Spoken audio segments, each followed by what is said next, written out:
నీవే ఓ అమ్మయ్యాక నీ అమ్మే గుర్తొచ్చాక నీ కథ నీకెదురయ్యాక రగిలిందా గాయం.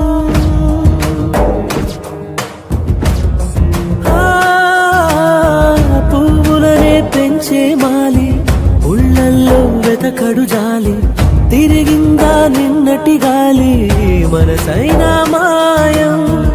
ఏనాడో రాశాడమ్మా తలరాతే బ్రహ్మ ఆ రాతను చదివావేమో అయ్యాకే అమ్మ.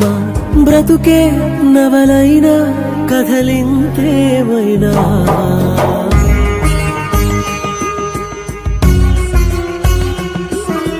గుండెలు దాగిన ప్రేమ గూటికి చేరిందా కంటిని వీడిన పాప కన్నుగా మిగిలిందా.